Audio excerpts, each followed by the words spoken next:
Graça e paz, amados. Estamos aqui mais uma vez para o nosso estudo bíblico. E eu gostaria de convidar você a abrir sua Bíblia no livro de Atos dos Apóstolos, lá no capítulo 18. Nós estamos estudando a segunda viagem missionária do apóstolo Paulo e agora vamos estudar o período em que ele chegou até a cidade de Corinto, né? E como era essa cidade, o que ele enfrentou, as situações que se levantaram contra ele. Atos capítulo 28, a partir do versículo 1, nós vamos lendo alguns pedaços, alguns trechos e comentando para que a leitura não fique muito extensa, muito pesada, porque nós vamos ler do versículo 1 até o versículo 28, são muitos versículos e nós vamos lendo aos poucos. Diz assim a palavra do Senhor: Depois disso, Paulo saiu de Atenas e foi para Corinto. Ali encontrou um judeu chamado Áquila, natural do Ponto, que havia chegado recentemente da Itália com Priscila, sua mulher, pois Cláudio havia ordenado que todos os judeus saíssem de Roma. Paulo foi vê-los e, uma vez que tinham a mesma profissão, ficou morando e trabalhando com eles, pois eram fabricantes de tendas. Paulo chega até a cidade de Corinto.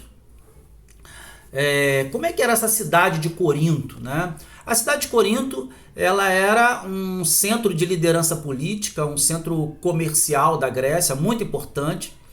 Se localizava no istmo, né, de Corinto, que ligava a uma península, né, chamada Peloponeso ao restante da Grécia. Todo o tráfego entre o norte e o sul da Grécia tinha que passar pela cidade. Corinto era um centro comercial que recebia todo tipo de viajante. Contava com uma população flutuante, ou seja, uma cidade extremamente libertina. Tinha um templo, acomodava um templo dedicado à deusa Afrodite, né? Conhecida como deusa do amor. Esse templo possuía 1000 sacerdotisas, né? Que eram prostitutas rituais, e todas as noites essas mulheres iam para a cidade para praticar o seu negócio. Era uma cidade de grande circulação de dinheiro, mas também de grande depravação. Era uma cidade onde o pecado era muito latente. E é nessa cidade que Paulo chega. Chegando nessa cidade, ele conhece Priscila e Áquila, passa a trabalhar junto com eles, porque Priscila e Áquila também eram fazedores, montadores de tenda. Paulo então se junta a Priscila e Áquila assim que ele chega na cidade. E é interessante pensar que aqui o ministério de Paulo não era integral, tendo em vista que ele trabalhava para se sustentar, né? Paulo ele vai pregar na sinagoga, como sempre faz. Veja o que diz aqui o versículo 4. Todos os sábados ele debatia na sinagoga e convencia judeus e gregos. Ou seja, ele ia para a sinagoga para pregar para judeus e gregos, né? Mas ele também montava e fazia tendas junto com Priscila e Áquila, que tinham o mesmo ofício, a mesma profissão, trabalhavam com isso. E ele também passou a morar com essas pessoas. Priscila e Áquila chegam a Corinto porque foram expulsos de Roma, não é, por um decreto do imperador Cláudio, que mandou que todos os judeus saíssem de Roma. Versículo 5. Depois que Silas e Timóteo chegaram à Macedônia, Paulo se dedicou exclusivamente à pregação, testemunhando aos judeus que Jesus Cristo era o Senhor, ou que Cristo era o Salvador. Amados, nós vemos aqui que agora Paulo vai se dedicar à pregação da palavra, ou seja, o ministério de Paulo passa a ser integral. Num primeiro momento foi parcial, mas agora é integral. Ele passa a se dedicar à pregação da palavra. Ele prega na sinagoga para judeus e gregos.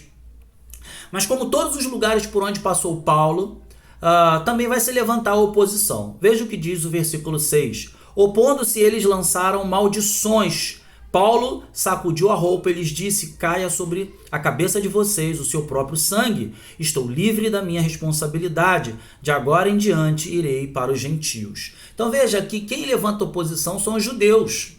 Os judeus se levantam em oposição e Paulo ele não se sente responsável pela vida desses homens que rejeitaram a mensagem. É interessante a gente pensar nisso, porque Paulo ele estava satisfeito porque ele havia pregado a palavra de Deus, né?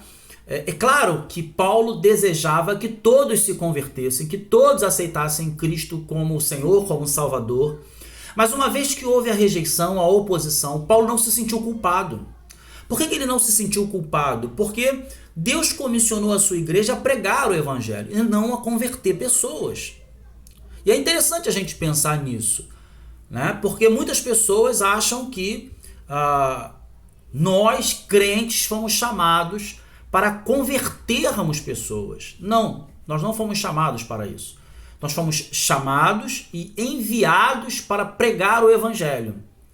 É isso que o Senhor quer de nós, que nós proclamemos, que nós anunciemos o evangelho, que nós sejamos anunciadores do evangelho da verdade. Só Deus sabe as pessoas que vão aceitá-lo, só o Senhor sabe as pessoas que vão rejeitá-lo.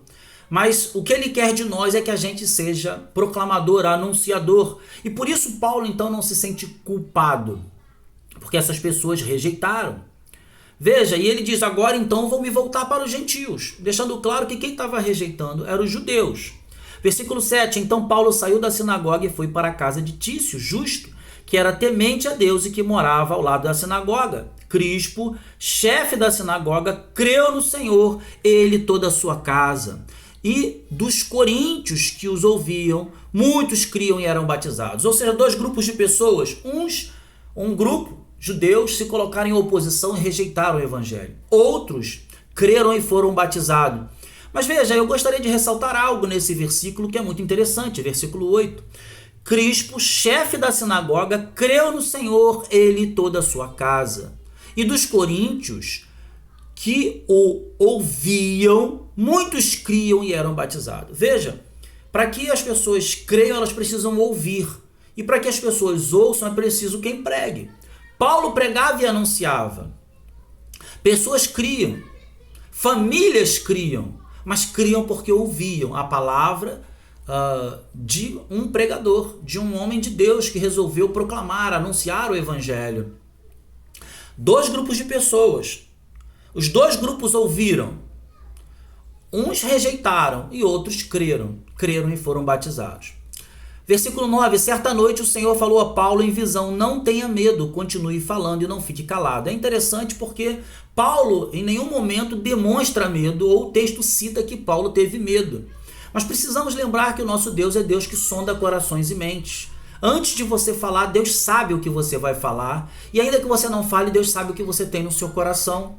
E a palavra do Senhor para Paulo é um encorajamento, dizendo, Paulo, não tenha medo, continue falando e não fique calado. Ou seja, o texto não relata que Paulo estava com medo, mas nós podemos inferir que no seu coração, no seu íntimo, podia passar pelo coração de Paulo alguma espécie de medo. E o Senhor então encoraja ele, dizendo, não tenha medo, continue falando, não fique calado. Não pare de pregar, não fique com medo. Pois estou com você, ninguém vai lhe fazer mal ou feri-lo, porque tenho muita gente nessa cidade. Veja, o que o Senhor está dizendo é, eu te protejo, eu estou com você. É claro que isso me remete ao Antigo Testamento. Justamente quando Josué assume a liderança do povo, Moisés havia morrido, estima-se que naquele momento ali para colocar os pés na terra prometida, tinha por volta de 2,5 milhões de pessoas. Do outro lado do Jordão estava a terra prometida. E Josué então tinha como seu antecessor Moisés, o homem com quem Deus falava face a face, o legislador, né? O libertador de Israel, claro, um instrumento de Deus para libertar Israel da opressão do Egito, da escravidão do Egito. Então eu imagino que passava no coração de Josué, e a palavra de Deus para Josué foi exatamente essa, não tenha medo, pois sou contigo. Da mesma forma, o próprio Deus diz a Paulo, Paulo, não tenha medo, apenas pregue a palavra, continue anunciando o evangelho, porque eu sou o seu Deus, eu estou contigo. É interessante a gente ver que Deus está conosco, que ele nos envia, mas ele permanece conosco, está próximo, está vendo a situação que se levanta contra nós, está pronto a nos encorajar a prosseguir. Veja, no finalzinho do versículo 10, diz assim: porque tenho muita gente nessa cidade. Ou seja, o próprio Deus sabia as pessoas que iam se converter. Paulo não sabia. Paulo tinha que pregar para todos. Mas Deus sabia que ainda havia muita gente para se converter. Muita gente que estava com o coração preparado. O coração como terra fértil, preparado para receber a semente, a palavra de Deus. Uma palavra que transformaria a vida dessas pessoas e mudaria a história de vida dessas pessoas. E o Senhor então estimula, encoraja Paulo a prosseguir pregando o evangelho, porque, como ele mesmo diz em sua palavra, porque tenho muita gente nessa cidade. Assim, Paulo ficou ali durante 1 ano e meio, ensinando-lhes a palavra de Deus. Amados, Paulo não só pregava, mas ensinava. Isso nos mostra a importância do ensino. Pregar é importante, precisamos pregar, as pessoas precisam ouvir para crer, mas uma vez crendo, uma vez se convertendo, elas precisam crescer na graça e no conhecimento do nosso Deus. Paulo permaneceu na cidade ensinando a palavra de Deus. Versículo 12: sendo Galho procônsul da Acaia, os judeus fizeram em conjunto um levante contra Paulo e levaram ao tribunal fazendo a seguinte acusação, a oposição tentando cercear, tentando calar Paulo. Este homem está persuadindo o povo a adorar a Deus de maneira contra a lei. Por que isso? Porque no período do Império Romano havia algumas religiões autorizadas pelo Império Romano. O cristianismo era considerado uma seita. Então eles tentam usar isso de forma que o Império Romano se coloque em oposição a Paulo, fazendo com que Paulo deixe de pregar o Evangelho. Versículo 14. Quando Paulo ia começar a falar, Galho disse aos judeus: se vocês judeus estivessem apresentando queixa de algum delito ou crime grave, seria razoável que eu os ouvisse. Mas visto que se trata de uma questão de palavras e nomes de sua própria lei, resolvam o problema vocês mesmos. Não serei juiz dessas coisas. E mandou expulsá-los do tribunal. Ou seja, foi frustrado o plano para tentar calar Paulo, para tentar cercear a igreja, fazer com que a igreja não pregasse através, que Deus não falasse ao coração desses homens através de Paulo. Versículo 17, então todos se voltaram contra Sóstenes, o chefe da sinagoga, e o espancaram diante do tribunal, mas Galho não demonstrou nenhuma preocupação com isso. Paulo permaneceu em Corinto por algum tempo, depois despediu-se dos irmãos e navegou para a Síria, acompanhado de Priscila e Áquila. Antes de embarcar, rapou a cabeça em Cencreia, devido a um voto que havia feito. Ou seja, Paulo faz um voto, que é o voto de Nazireu, por um determinado tempo, não pela vida inteira, mas por um determinado tempo. Chegaram a Éfeso, onde Paulo deixou Priscila e Áquila. Ele, porém, entrando na sinagoga, começou a debater com os judeus. Versículo 20, pedindo eles que ficassem mais tempo, não cedeu, mas ao partir prometeu: voltarei se for da vontade de Deus. Então, embarcando, partiu de Éfeso. É interessante pensar, amados, que Paulo, um instrumento de Deus, um homem de Deus, usado por Deus, um homem que enfrentou tantas situações, tantas dificuldades, um homem que enfrentou oposição em Corinto, numa cidade altamente pecaminosa, uma cidade importante comercialmente, politicamente importante, que tinha uma população flutuante muito grande, porque ligava ao norte, ao sul da Grécia, uma cidade onde havia um templo de adoração da deusa Afrodite, considerada a deusa do amor, que havia 1000 prostitutas rituais que saíam toda noite para se prostituir. Uma cidade onde havia uma grande circulação de dinheiro. Paulo, diante disso, ele não esquece que ele é um instrumento de Deus, que ele vai estar onde Deus quer que ele esteja. Por mais que as pessoas tenham pedido que ele permanecesse, veja, quando ele chega em Éfeso, ele deixa Priscila e Áquila. Ele, porém, entra na sinagoga e agora ele está em Éfeso. Começou a debater com os judeus, pedindo eles que ficassem mais tempo. Não cedeu, mas ao partir prometeu: voltarei se for da vontade de Deus. Ou seja, Paulo está em Éfeso, está pregando na sinagoga. Os judeus querem que ele fique e ele diz: olha, eu vou voltar se for da vontade de Deus. Ele entende que ele é um instrumento de Deus. Ele entende que a vida dele não está nas mãos dele, que ele vai para onde o Senhor quer que ele vá. Que o Senhor faz, ou melhor, que o Senhor usa ele no caminho que quer usar.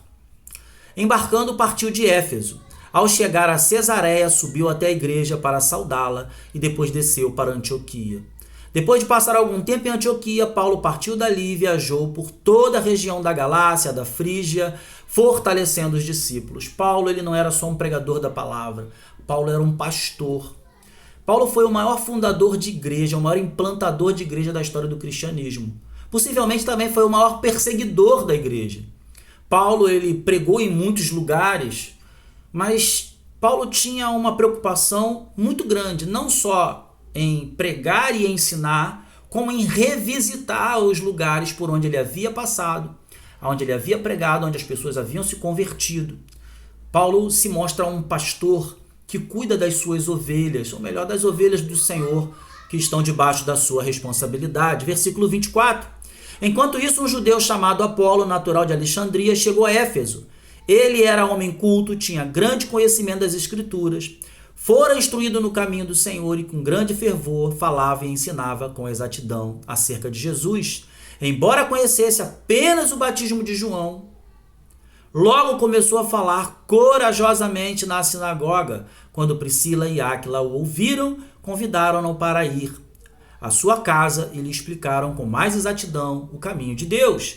Querendo ele ir para Caia, os irmãos o encorajaram e escreveram aos discípulos que o recebessem. Ao chegar, ele auxiliou muitos, os que pela graça haviam crido, pois refutava vigorosamente os judeus em debate público, provando pelas Escrituras que Jesus é o Cristo. E eu gostaria de pegar aqui esse finalzinho, provando pelas Escrituras que Jesus é o Cristo.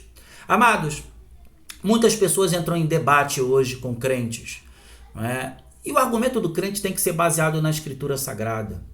Ela, por si só, já prova que Jesus é o Cristo, que Jesus é o Salvador, que Jesus é o Redentor, que Jesus é o Messias prometido que haveria de vir e veio, que Jesus é o Senhor soberano, que Ele morreu na cruz. Não precisamos de outro instrumento, não precisamos nos apegar a nada além da Escritura Sagrada.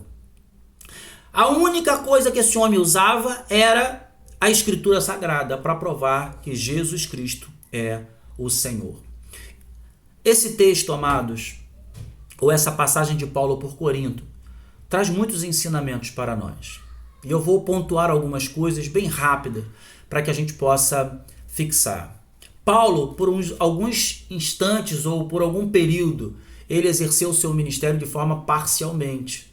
Porque ele se juntou a Priscila e Áquila para montar tendas. Ele não deixou de pregar, mas ele era parcial o ministério dele. Depois, quando Silas e Timóteo chegaram da Macedônia, Paulo então ele passa a cumprir o seu ministério de tempo integral. Ele passa a pregar a palavra de tempo integral. Paulo tem por característica sempre buscar uma sinagoga para pregar para judeus e gregos.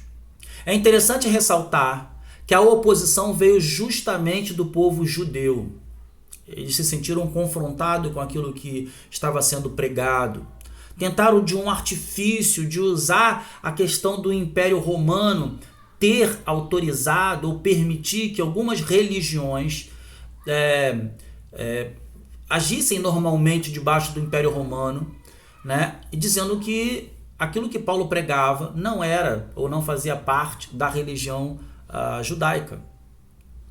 Mas não deu certo, né? A tentativa de frustrar, ou melhor, a tentativa de cercear, de calar aquele que pregava a palavra de Deus não deu certo. Amados, também eu quero chamar a atenção que o apóstolo Paulo em nenhum momento diz estar com medo, ou seja, o texto bíblico não relata isso.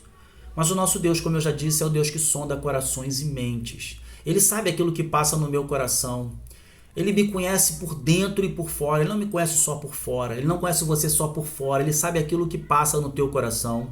E ele também sabia o que passava no coração de Paulo. E por isso ele diz a Paulo, não tenha medo. Continue falando e não fique calado. Ou seja, não deixe o medo dominar você a ponto de você deixar de pregar o evangelho. É como se ele estivesse dizendo: há muitas pessoas que precisam ouvir para crer, e para que elas ouçam e creiam, é preciso que você pregue, Paulo. É preciso que eu pregue, é preciso que a igreja do Senhor pregue. O Senhor mesmo diz no final do versículo 10, porque tenho muita gente nessa cidade. Ou seja, muitas pessoas ainda ouviriam a mensagem do Evangelho e creriam, né? E encontrariam a salvação que só há em Cristo Jesus.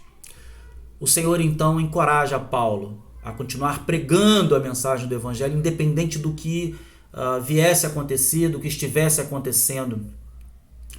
Também é importante ressaltar que o Senhor diz ainda no versículo 10, eu estou com você. O mesmo Deus que estava com Paulo é o Deus que está conosco nos dias de hoje. A igreja precisa pregar na certeza de que Deus está conosco, de que Ele vai abrir as portas, de que Ele sabe por onde a igreja dele deve seguir pregando. A igreja deve se submeter ao Espírito Santo de Deus, entendendo que é o Espírito Santo quem conduz a igreja. Que nós não pregamos para que as pessoas se convertam. Esse é o desejo do meu coração, esse é o desejo do coração da igreja, mas não sabemos quem vai se converter. O desejo nosso é que todos se convertam, mas nós não sabemos quem vai se converter. Nós pregamos para que todos conheçam e saibam que Jesus Cristo é o Senhor, o Salvador, o Deus vivo que desceu do céu e morreu na cruz do Calvário por nós. Mas a cruz não pôde detê-lo, ele ressuscitou e subiu aos céus e está à destra de Deus Pai, reinando soberanamente. E ele continua com a sua igreja, com o seu povo. E ele continua usando o seu povo como instrumento para pregar a palavra de Deus, para que mais pessoas possam ouvir e crer e encontrar a salvação que só há nele. Também eu gostaria de ressaltar, amados, por todos os lugares por onde Paulo passou, ele enfrentou dificuldades. Nós também enfrentaremos dificuldades nos dias de hoje. Mas as dificuldades, elas não devem nos parar. Elas devem nos motivar a prosseguir, mostrando que nós estamos no caminho certo. O inimigo, ele se levanta contra a igreja, porque ele sabe que se a igreja entender a importância de pregar a palavra, muitas pessoas que estão aprisionadas pelo inimigo serão libertas.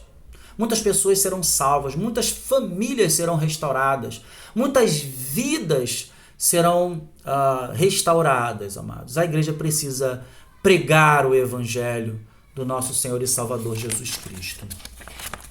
Amados, eu gostaria de terminar essa mensagem com um texto que eu gosto muito, que está lá em 1 Coríntios, capítulo 1, versículo 23 e 24. 1 Coríntios, capítulo 1, versículo 23 e 24. Abra a sua Bíblia, porque nós vamos terminar com esse texto, essa mensagem. Diz assim a palavra do Senhor em 1 Coríntios, capítulo 1, versículo 23 e 24. Nós, porém, pregamos a Cristo crucificado, o qual, de fato, é escândalo para os judeus e loucura para os gentios. Mas para os que foram chamados é o poder de Deus e a sabedoria de Deus. Para nós que fomos chamados, amados, é o poder de Deus e a sabedoria de Deus. Para os judeus, escândalo. Para os gentios, ou para alguns gentios, loucura. Mas para nós que fomos chamados, é o poder de Deus e a sabedoria de Deus. Amados, eu quero terminar por aqui essa escola bíblica dominical. Nós estamos aqui na segunda viagem missionária de Paulo, terminando a passagem dele por Corinto, depois ele passou por Éfeso, enfim, ele fez aqui todo um trajeto, e glória a Deus, porque o Senhor tem nos abençoado com esse estudo. Fique na graça e na paz de Jesus.